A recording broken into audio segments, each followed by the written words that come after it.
Hello दोस्तों, नमस्कार। आप सभी साथियों का स्वागत है आपके अपने यूट्यूब चैनल एक्सेस एकेडमी पर। उत्तर प्रदेश के लाखों आउटसोर्स कर्मियों के लिए बड़ी खबर निकलकर सामने आ रही है, जिसको आप सभी के साथ इस वीडियो के माध्यम से डिस्कस करेंगे। इसके साथ साथ संविदा और दैनिक वेतन कर्मियों के नियमितीकरण को लेकर के हाईकोर्ट की तरफ से आदेश जारी हो चुका है। तो सभी खबरों को विस्तार पूर्वक डिस्कस करेंगे। आप सभी से निवेदन है कि वीडियो को बिना स्किप किए हुए अंत तक देखें, जिससे वीडियो में शेयर की गई सारी जानकारी को आप आसानी से समझ सकें। वीडियो में आगे बढ़ने से पहले छोटी सी रिक्वेस्ट है, प्लीज वीडियो को लाइक करें, दोस्तों में शेयर करें। जितने भाई बहन चैनल पर पहली बार विजिट करें और अभी तक चैनल से नहीं जुड़े हैं तो प्लीज चैनल को सब्सक्राइब करके बेल आइकन जरूर दबा लें आगे की लेटेस्ट और ऑफिशियल अपडेट पाने के लिए। तो आइए दोस्तों, शुरू करते हैं आज की धमाकेदार अपडेट का यह वीडियो। साथियों, उत्तर प्रदेश के सभी 93 विभागों में कार्यरत लाखों आउटसोर्स और संविदा कर्मियों को आउटसोर्स सेवा निगम के गठन और आउटसोर्स सेवा नियमावली का जो बेसब्री से इंतजार है, उसको लेकर के शासन स्तर पर बहुत तेजी से कार्य चल रहा है। और अगली कैबिनेट मीटिंग में उत्तर प्रदेश आउटसोर्स सेवा निगम के गठन का जो प्रस्ताव है और आउटसोर्स सेवा नियमावली दोनों पर मुहर लग जाएगी, ऐसी जानकारी निकलकर सामने आ रही है अधिकारियों से। लेकिन इस बीच एक बड़ी अपडेट निकलकर सामने आई है उत्तर प्रदेश आउटसोर्स कर्मियों के लिए, जहां पर कैटेगरी वाइज आउटसोर्स कर्मियों का सैलरी का पूरा चार्ट जारी कर दिया गया है और उसकी डिटेल जानकारी यहां पर आपको मिलने वाली है। दोस्तों, यहां पर आप सभी लोग देख सकते हैं कि UP outsourcing salary chart.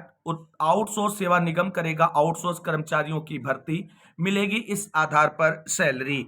Uttar Pradesh सरकार के द्वारा आउटसोर्स कर्मचारी की भर्ती के लिए अलग से नया कदम उठाया गया है। यह भर्ती प्रक्रिया में पारदर्शिता लाने और आउटसोर्स कर्मचारियों की सुविधा के लिए शुरू किया गया है। उत्तर प्रदेश सरकार द्वारा आउटसोर्स सेवा निगम का गठन किया जा रहा है। इस निगम के माध्यम से कर्मचारियों को सैलरी दी जाएगी। आउटसोर्स कर्मचारियों पर अलग अलग एजेंसियों के द्वारा उत्पीड़न को रोकने और समय से कर्मचारियों के बैंक के अकाउंट में सैलरी मिले, इसके लिए आउटसोर्स सेवा निगम का गठन किया जा रहा है। इस निगम के गठन के बाद अब सैलरी देने की जिम्मेदारी आउटसोर्स सेवा निगम को दी गई है।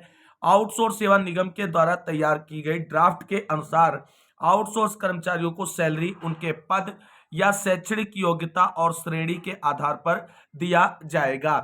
यानी जिस कैटेगरी के लिए जो शैक्षिक योग्यता के अनुसार जो है सैलरी निर्धारित की गई वो मिलेगी। मान लीजिए आप फोर्थ क्लास की किसी पद पर नौकरी करते हैं और उसकी जो शैक्षिक योग्यता है उसके अनुसार न्यूनतम वेतन 15,000 है और आपने उस पद पर आवेदन करते समय अपनी हाईएस्ट शैक्षिक योग्यता स्नातक वगैरह लगा दी है, तो आपको स्नातक के एक लेवल से सैलरी नहीं मिलेगी। आपको सैलरी जो उस पद के लिए निर्धारित न्यूनतम शैक्षिक योग्यता है उसके अनुसार निर्धारित कैटेगरी के अंतर्गत मिलेगी। यहां पर आप सभी लोग देख सकते हैं कि UP outsource salary chart. Outsource कर्मचारियों को सैलरी उनके पद या शैक्षणिक योग्यता और श्रेणी के आधार पर दी जाएगी। उत्तर प्रदेश आउटसोर्स सेवा निगम के गठन का जो पूरा विस्तृत ड्राफ्ट जारी किया गया था उसमें ये चीजें यहां पर मेंशन की गई थी।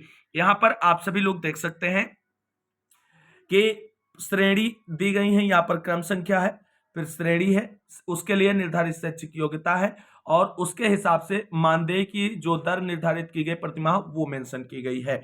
तो पहली श्रेणी में आप सभी लोग देख सकते हैं लेक्चरर, शोधकर्त्री, assistant professor, associate professor, professor, assistant librarian और कॉलेज लाइब्रेरियन। इसके लिए शैक्षिक योग्यता स्नातक है एवं उच्चतर अर्हता। तो यहाँ पर न्यूनतम जो है वो स्नातक है। अगर इस कैटेगरी के किसी पद पर आपका चयन होता है तो आपको सैलरी 25,000 रुपए पर मंथ मिलेगी।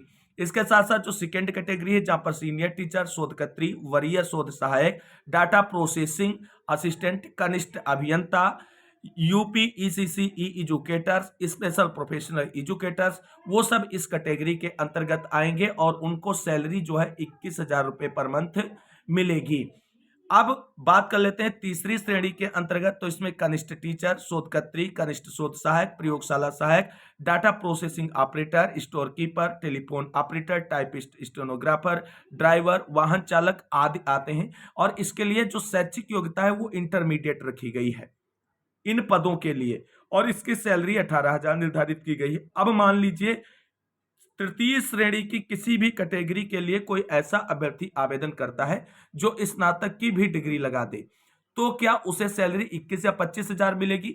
नहीं मिलेगी, क्योंकि आपने थर्ड कैटेगरी के अंतर्गत जो है मेंशन पदों के लिए आवेदन किया है जिसकी शैक्षिक योग्यता इंटरमीडिएट है, तो आपको सैलरी यहां पर 18,000 ही मिलेगी। ये चीज बिल्कुल समझ लीजिए। और अगली कैटेगरी जो यहां पर आप सभी के सामने है वो है चतुर्थ कैटेगरी। इसके लिए कनिष्ठ स्थानीय कर्मचारी, समकक्ष पद, भृत्य, कुक, चौकीदार, लिफ्ट अटेंडेंट एवं समकक्ष पद, सफाई कर्मचारी, अटेंडेंट, अनुसेवक, माली, स्वीपर एवं समकक्ष आदि। इसके लिए कक्षा 10 या उसके समकक्ष जो है शैक्षिक योग्यता रखी गई है और सैलरी यहां पर जो है 15,000 रुपए पर मंथ मिलेगी। तो ये जो शैक्षिक योग्यताएं पदों के लिए निर्धारित की गई हैं, इनके बिहाफ पर ये सैलरी डिसाइड की गई है। अब कोई अभ्यर्थी अगर चतुर्थ श्रेणी के अंतर्गत मेंशन पदों के लिए आवेदन करता है और उसका चयन होता है और आवेदन करते समय वो अपनी स्नातक या इंटरमीडिएट की डिग्री लगा देता है, तो उसे 25,000, 21,000, 18,000 सैलरी नहीं मिलेगी, क्योंकि उसने नौकरी जो है चतुर्थ श्रेणी के अंतर्गत मेंशन पदों पर प्राप्त की है और इसलिए उसकी सैलरी 15,000 रुपए यहां पर मिलेगी। ये चीजें बिल्कुल आपको क्लियर समझना है। अब सबसे बड़ी बात यह है कि जो नई भर्तियां होने वाली हैं आउटसोर्स और संविदा, वो सभी आउटसोर्स सेवा निगम के अंडर ऑब्जर्वेशन में होंगी। तो आउटसोर्स सेवा निगम के द्वारा निर्धारित मानदेय पर ही वो भर्तियां की जाएंगी। और सबसे पहले आउटसोर्स सेवा निगम के बाद होने वाली भर्ती जो है उत्तर प्रदेश के जीआईसी कॉलेजों में आउटसोर्स पर्सन की नियुक्ति होगी। उनके लिए भी इसी सैलरी या चार्ट के अकॉर्डिंग जो है वो सैलरी निर्धारित की जाएगी। तो कुल मिलाकर के शासन स्तर पर आउटसोर्स सेवा निगम के गठन के प्रस्ताव और आउटसोर्स सेवा नियमावली पर कार्य तेजी से चल रहा है मुख्य सचिव जी की अध्यक्षता में। और सारी चीजें यहां पर बिल्कुल क्रिस्टल क्लियर करने के बाद अगली कैबिनेट मीटिंग में पूरे चांस हैं कि इस पर मुहर लगेगी और उत्तर प्रदेश आउटसोर्स सेवा निगम का गठन हो जाएगा। अब यहां पर एक चीज आपको बता दें, सबसे बड़ी दिक्कत यहां पर आ रही है कार्यरत जो 11 लाख कर्मी है, कुल 93 विभागों में 11 लाख से अधिक कर्मी कार्य कर रहे हैं, जिसमें आप सभी लोगों को बता दें 4 लाख कंपनियों ने खुद अपने स्तर से रखे हैं, 7 लाख आउटसोर्स तथा अन्य स्तर से संविदा कर्मियों के रूप में कार्य कर रहे हैं। इनका आउटसोर्स सेवा निगम में समायोजन किस तरीके से किया जाए और उनकी कैटेगराइज करते हुए उनकी सैलरी को पुनरीक्षित किया जाए इस सैलरी चार्ट के हिसाब से, इस पर दिक्कत आ रही है, ऐसी जानकारी मिल रही। और जैसे ही ये चीजें क्लियर हो जाएंगी और आउटसोर्स सेवा निगम का गठन और आउटसोर्स सेवा नियमावली अपने मूर्त रूप में और प्रभावी रूप में सामने आप सभी के आ जाएगी। थोड़ा पैसेंस रखना होगा। सभी विभागों के कार्यरत आउटसोर्स और संविदा कर्मियों को आउटसोर्स सेवा निगम के अंदर लाया जाएगा। सभी को आउटसोर्स सेवा निगम का जो भी लाभ होगा वो मिलेगा। अब दोस्तों यहां पर आप सभी लोग देख सकते हैं एक बड़ी अपडेट है जहां पर छत्तीसगढ़ से बड़ी खबर आप सभी के लिए निकलकर सामने आ रही है। संविदा और दैनिक वेतन कर्मचारियों के लिए खुशखबरी, छत्तीसगढ़ हाई कोर्ट ने दिया नियमितीकरण का आदेश। खबर जानते हैं विस्तार से फटाफट इस मामले की। तो यहां पर आप सभी लोग देख सकते हैं छत्तीसगढ़ हाई कोर्ट ने योजना एवं सांख्यिकी विभाग कांकेर और रायपुर में कार्यरत संविदा और दैनिक वेतन भोगी कर्मचारियों के नियमितीकरण का आदेश दिया है। न्यायमूर्ति बीडी गुरु की एकलपीठ ने यह आदेश दिया है। ये कर्मचारी 10 से 25 वर्षों से नियमित पदों पर कार्यरत हैं और आवश्यक शैक्षणिक योग्यता व अनुभव भी रखते हैं। छत्तीसगढ़ हाईकोर्ट ने न्यायमूर्ति बीडी गुरु की एकलपीठ ने योजना एवं सांख्यिकी विभाग कांकेर एवं रायपुर के संविदा और दैनिक वेतन भोगी कर्मचारियों के मामले में सुनवाई करते हुए उनके नियमितीकरण का आदेश दिया है।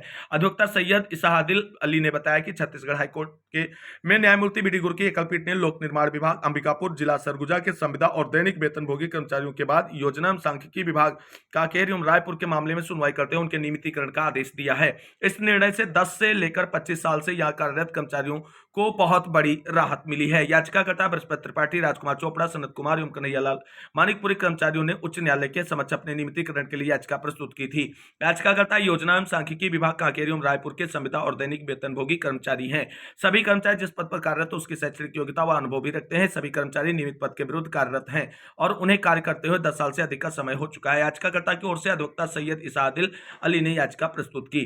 जस्टिस बीडी गुरु की अदालत में तर्क प्रस्तुत किया गया। योजना एवं सांख्यिकी विभाग कांकेर एवं रायपुर के अधिवक्ता ने किसी नियमितीकरण हेतु नियम नहीं होने का तर्क रखा, जिस पर श्रवण कुमार करने के पश्चात माननीय न्यायमूर्ति ने याचिकाकर्ताओं के पक्ष में फैसला सुनाते हुए 60 दिन के अंदर नियमितीकरण की प्रक्रिया को पालित करते हुए आदेश का अनुपालन सुनिश्चित करने का सख्त निर्देश जारी किया है। तो ये कुछ लेटेस्ट और बड़ी अपडेट यहाँ पर निकलकर सामने आ रही थी, जो हमने आप सभी के साथ डिस्कस की। उम्मीद करते हैं जानकारी अच्छी लगी होगी। अगर वीडियो अच्छा लगा है तो लाइक करें, दोस्तों में शेयर करें और चैनल को सब्सक्राइब करें आगे की लेटेस्ट अपडेट के लिए। इस वीडियो को अंत तक देखने वाले सभी भाई बहनों को तहे दिल से शुक्रिया, बहुत बहुत धन्यवाद। मिलते हैं एक और नई वीडियो में लेटेस्ट और धमाकेदार अपडेट के साथ। तब तक के लिए सभी भाई बहनों को जय हिंद, जय भारत, वंदे मातरम।